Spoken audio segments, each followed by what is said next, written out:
Today we're going to look at implicit differentiation, and I'll briefly explain this little intro part, and then we'll just work through a lot of examples because this one is one that's best served by examples.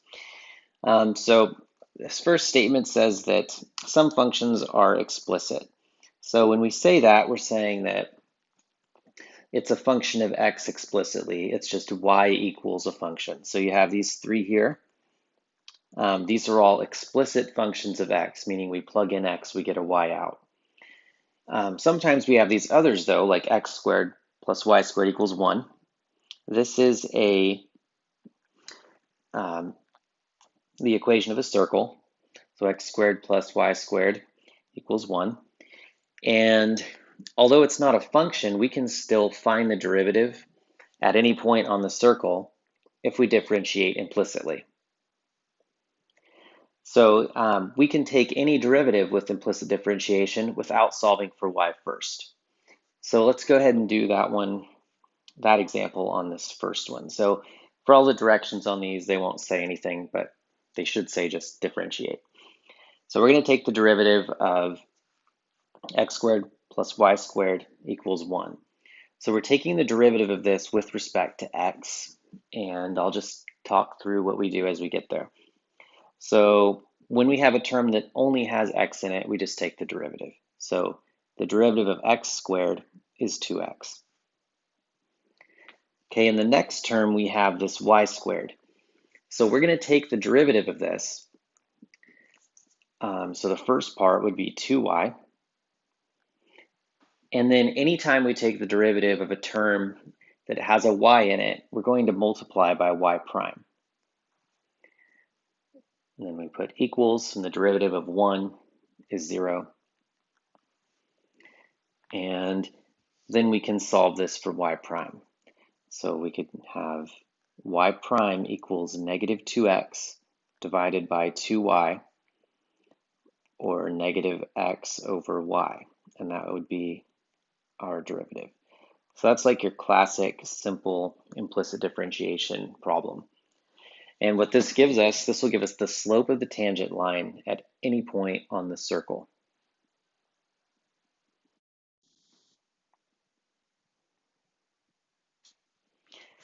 Okay, so this example, e to the y equals x times y.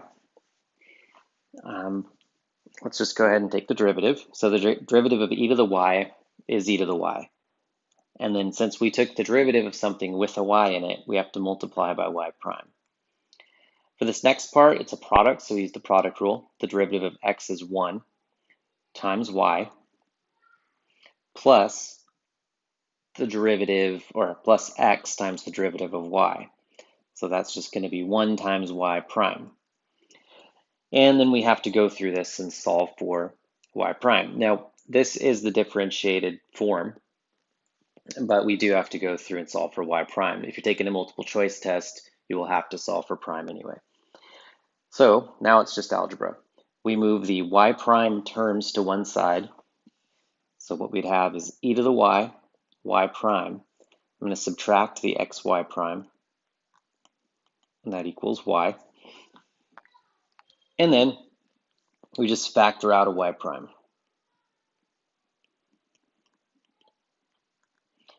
And divide, and you're done. So y prime equals y divided by e to the y minus x.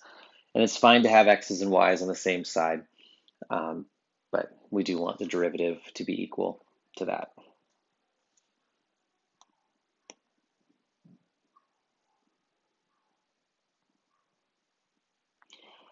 Okay, next problem. Cosine xy equals xy. So this one's going to be a lot longer than the last one because there's going to be a lot more terms in it. So let's go ahead and do it. The derivative of cosine of xy is going to be sine. It's a chain rule, and it's a product rule inside a chain rule. So this will be negative sine of xy.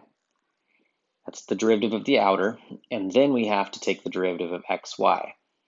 So we're going to multiply by the derivative of xy. We actually did it in the last problem, so it's just y plus xy prime.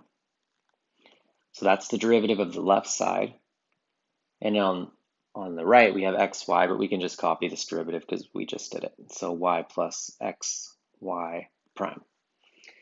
So now we have this problem of distributing and solving for y prime. So we've done the calculus, now it's just algebra. So we'll have negative y sine of xy, so I'm just distributing, plus xy prime sine of xy equals y plus xy prime. So now we just put the terms that have y prime in them on one side, and then we do the same thing we did in the last problem. So I'm going to go xy prime sine of xy. I'll subtract over the xy prime equals y plus y sine xy. Okay, so I'm just moving stuff from one side to the other. And then we factor out the y prime to get x sine xy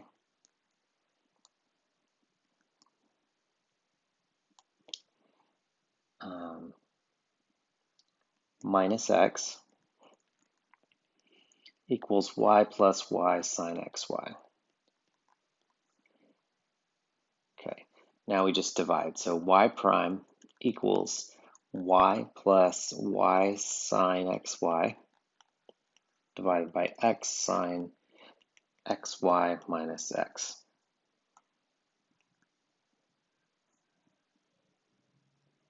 I'll back up for a second just so if you're going to pause this, you can stare at it.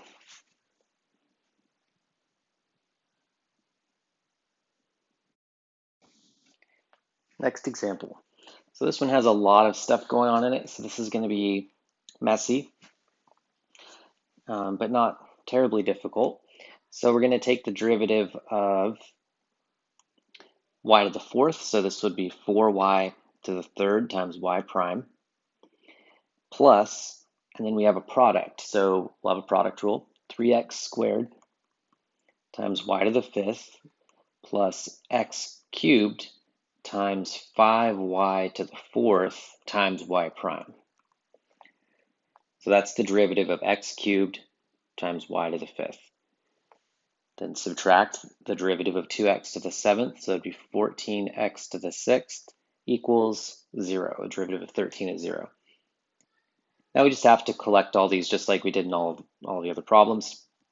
What I'm going to do is, rather than rewriting this, I'm going to delete these parentheses because I don't need them right here. And then we can just move everything over that doesn't have a prime. So we'd have 4y to the third y prime plus x to the third 5y to the fourth y prime equals 14x to the sixth minus 3x squared y to the fifth.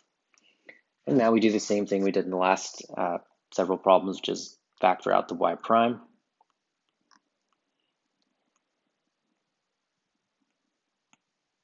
I'm going to reorder these. So this would be 5x to the third y to the fourth equals 14. Yeah.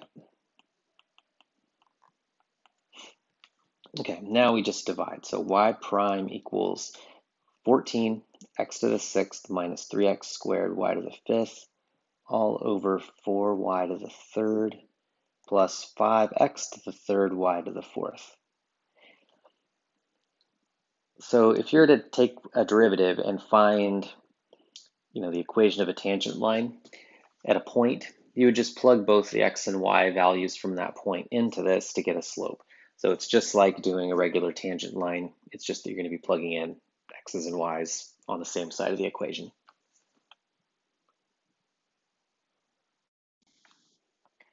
All right, so I just copied the derivative from the last problem here, and we're going to find the equation of the tangent line at 1, 1 with that derivative. So to make an equation in point slope form, we need a point and the slope. We have the point 1, 1, so we just need the slope, but we have the derivative done here, so we're just going to use that. So all we do is take 1, 1. So we're going to plug in 1, 1. So y prime of 1, 1. And I'm not going to write all this out because it's just ones. So this would be 14 minus 3 divided by 4 plus 5. So you'd have 11 over 9. So that's your slope. And then we're going to create a point slope form of the line. So we have y minus 1 equals 11 ninths times x minus 1. And so this would be the equation of the tangent line at 1, 1 to the original function.